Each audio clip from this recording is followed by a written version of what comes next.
नमस्कार साथियों, स्वागत है आपका फिर से आपके अपने YouTube channel SLT tech N पर। साथियों, सबसे पहले आपको स्वतंत्रता दिवस की हार्दिक शुभकामनाएं।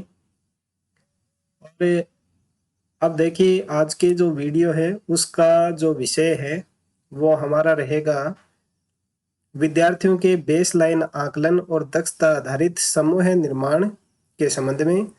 कि जो बेसलाइन आकलन है उसके जो मार्क्स एंट्री है वो हमें स्टाफ लॉगिन के माध्यम से शाला दर्पण पोर्टल के ऊपर किस तरह से करें और उसकी मॉनिटरिंग है वो किस तरह से करनी है, इसके बारे में संपूर्ण जानकारी आज के इस वीडियो में प्राप्त करेंगे।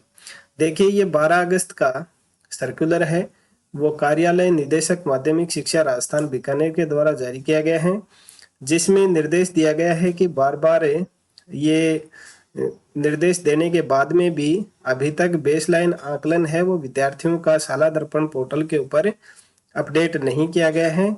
इसके रिगार्डिंग जो प्रथम चरण है जुलाई से सितंबर तक का, उसके लिए ये मॉड्यूल है वो दोबारा से लाइव किया गया है। तो अब आपको 16, 17 और 18 तारीख तक आपको अपने विद्यार्थियों का बेसलाइन आकलन किया जाना है।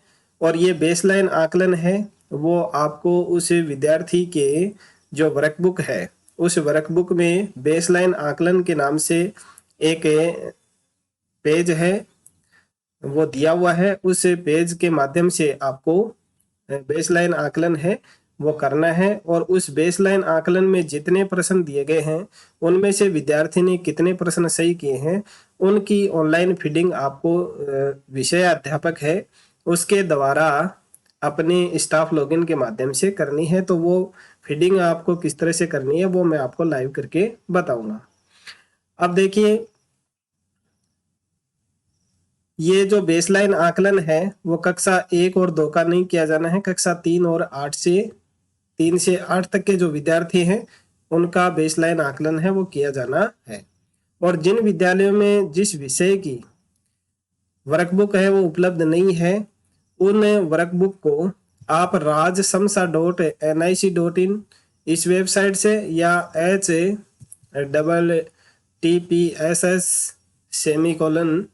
bit/RKSMBK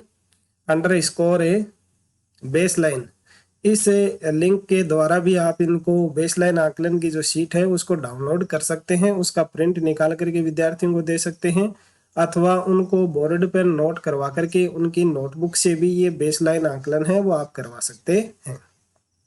अब बेसलाइन आकलन का जो टाइम टेबल है वो यहाँ दिया गया है। जो हिंदी, गणित और अंग्रेजी विषय है उसका बेसलाइन आकलन है वो किया जाना है और उसकी तिथि है 16, 17 और 18। हिंदी का बेसलाइन आकलन है वो 16 अगस्त को किया जाना है, अंग्रेजी का 17 अगस्त को और गणित का 18 अगस्त 2022 को। समय रहेगा 9:30 से 10:30 का।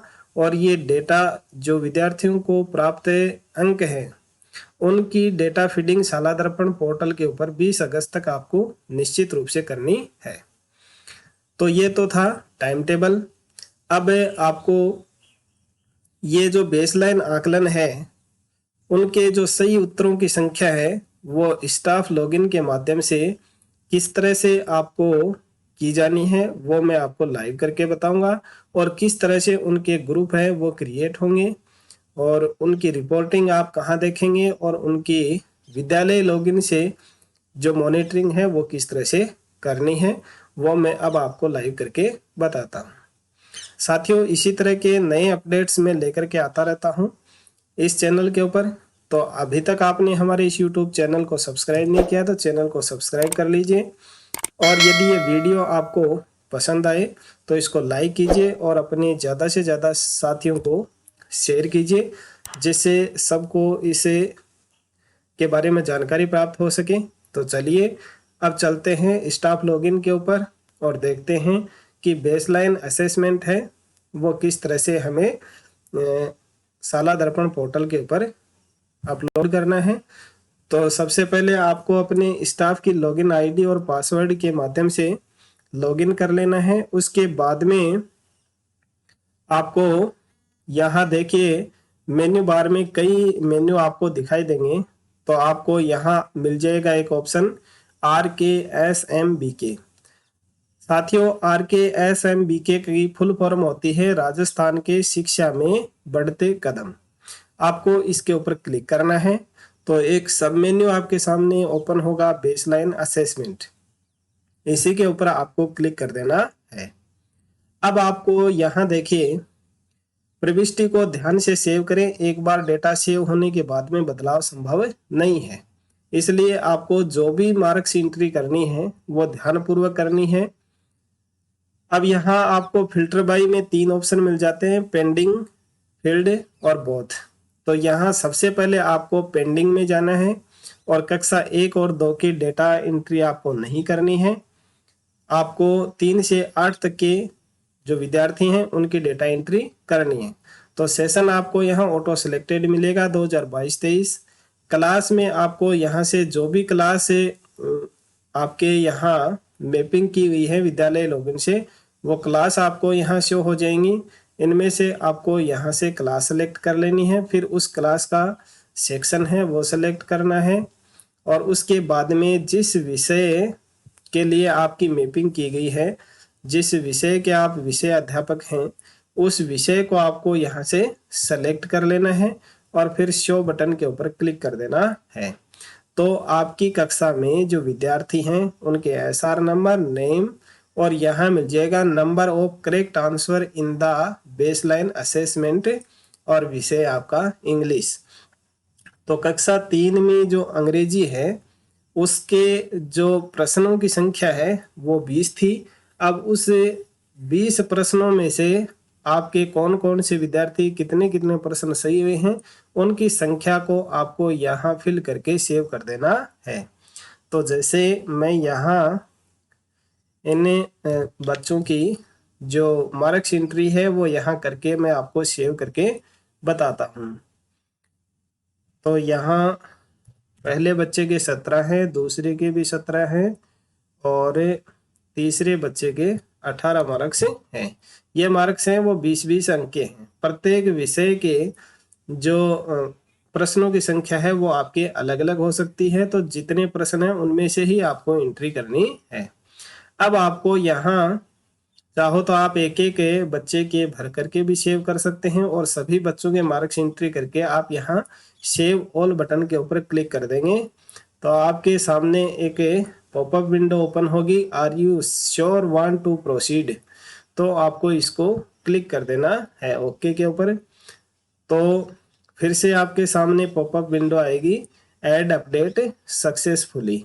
अब इसको आपको क्लोज कर देना है। अब आप यहाँ तक अगर कन्फर्म हो चुके हैं कि आपके बच्चों की एंट्री सही हुई है तो आप आगे की प्रोसेस कर सकते हैं। और अगर आप देखते हैं कि किसी बच्चे की यहाँ गलत एंट्री हो गई है तो आप इसको पुनः से एडिट भी कर सकते हैं। जैसे यहाँ 16 कर दिया, मान लिया पहले बच्चे के 16 थे, आपने 17 फीड कर दिए, तो अब आप इसको यहाँ से चेंज कर सकते हैं। दोबारा से सेव ऑल बटन के ऊपर क्लिक करेंगे और ये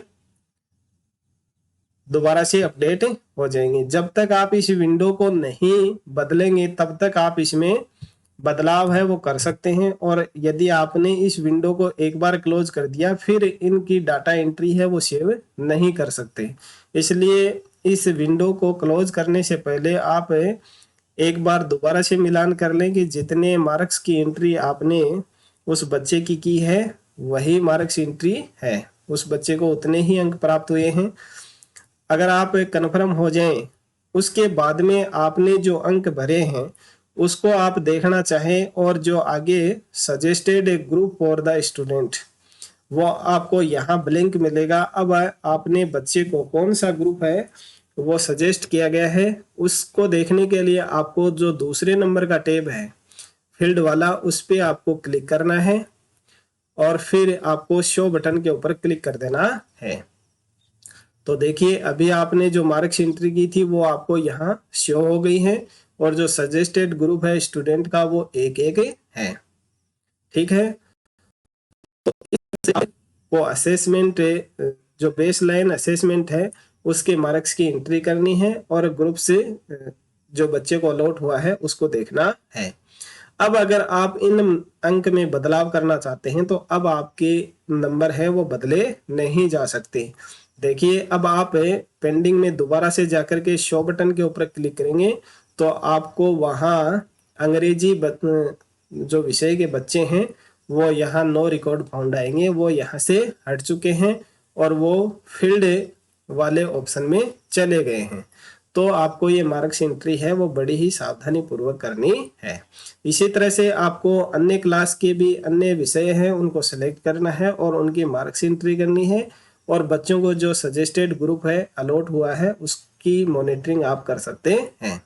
अब विद्यालय लॉगिन से आप अपने जो ये बेसलाइन असेसमेंट है उसकी मॉनिटरिंग किस तरह से करनी है, उसके लिए आपको अपने विद्यालय लॉगिन में चले जाना है और विद्यालय लॉगिन में देखें मेन्यू बार में एक ऑप्शन दिया गया है RKSMBK, यहाँ आपको क्लिक करना है और यहाँ जो दूसरे नंबर का ऑप्शन दिया गया है बेसलाइन असेसमेंट 2022-23, इसके ऊपर आपको क्लिक कर देना है।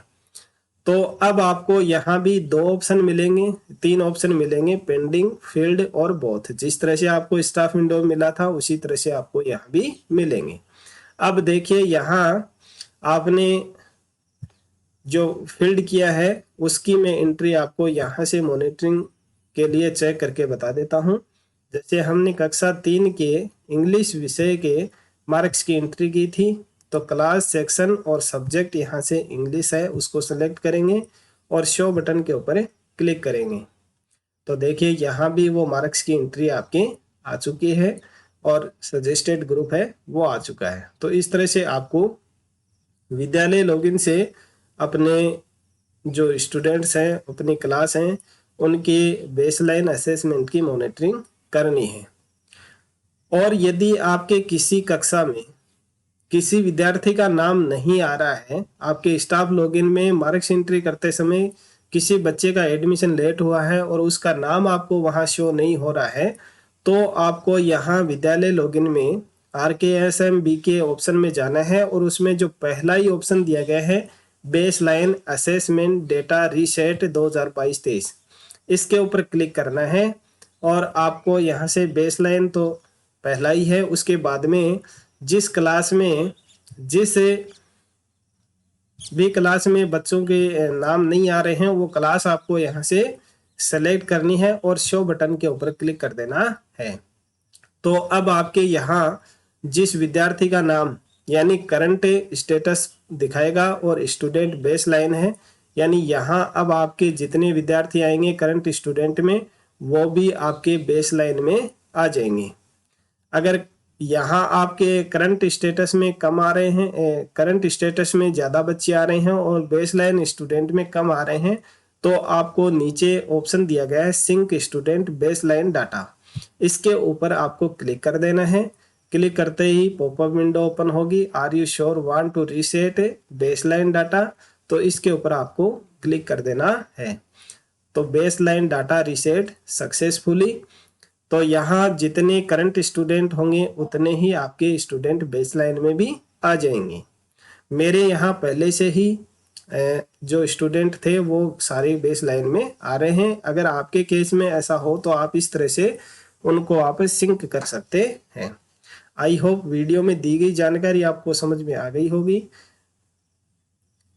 ये यदि वीडियो आपको पसंद आया है तो इसको लाइक कीजिए, अपने ज़्यादा से ज़्यादा साथियों को शेयर कीजिए। तो आज के लिए बस इतना ही, मिलते हैं नेक्स्ट वीडियो में एक नई जानकारी के साथ में। तब तक के लिए नमस्कार, थैंक यू।